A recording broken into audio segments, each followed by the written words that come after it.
Sunday morning அன்னைக்கு என் ஃப்ரெண்டோட first batch ஸ்டூடெண்ட்ஸ்க்கு வந்து சலங்க பூஜை ஃபங்க்ஷன் இருந்துச்சு. அங்கதான் மயிலாப்பூர்ல பாரத் வித்யா பவன்ல தான் வந்து வச்சிருந்தாங்க. அதனால காலையிலே சுறுசுறுப்பா கிளம்பி போயாச்சு. அங்க போய் பார்த்தா நம்ம டீச்சர் பயங்கரமான பரவச நிலையில வந்து இருந்தாங்க. சாரி, பரவச நிலை இல்ல, டென்ஷனான நிலை. அந்த நிலையில வந்து இருந்தாங்க. அப்ப கூட பாக்குறதுக்கு ரொம்ப கியூட்டா தான் என் கண்ணுக்கு தெரிஞ்சா. எனக்கு ரொம்பவே ப்ரௌடா இருந்துச்சு அவளை பார்க்கும் போது.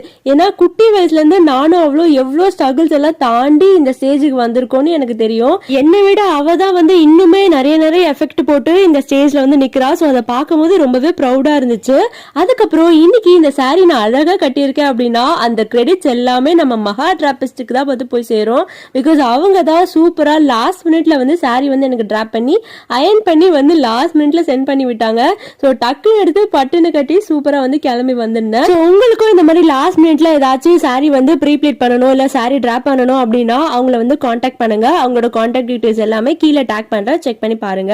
அதுக்கப்புறம் உள்ள மேக்கப் ரூம்ல ஸ்டூடெண்ட்ஸ்க்கு மேக்கப் எல்லாம் முடிச்சுட்டு ஸ்டேஜ்ல வந்து ப்ரோக்ராம் ஸ்டார்ட் பண்ண இருந்துச்சு. ஸோ அதுக்கு முன்னாடி சலங்க பூஜை ஃபங்க்ஷன் இல்லையா, அதனால சலங்கைக்கு பூஜை எல்லாம் பண்ணிட்டு நம்ம குருவான ராஜேஸ்வரி பசங்க எல்லாருக்கும் வந்து சலங்கெல்லாம் கட்டி விட்டு கரெக்ட் டைமுக்கு ப்ரோக்ராமும் ஸ்டார்ட் பண்ணியாச்சு. அவளுக்கும் பாத்தீங்கன்னா இதுதான் ஃபர்ஸ்ட் ப்ரோக்ராம் நட்டுவாங்கம் பண்றது. அதனால நான் உட்காந்து ரொம்ப டென்ஷனா கீழே குச்சிட்டு இருந்தேன். கரெக்டா பண்ணுன்னு. ஆனா சூப்பரா பெர்ஃபெக்ட்டா தாளம் ஒரு பீட் கூட மாறாம ரொம்ப ஷார்ப்பா நட்டுவாங்கம் பண்ணியிருந்தா பார்க்கவே சூப்பரா இருந்துச்சு.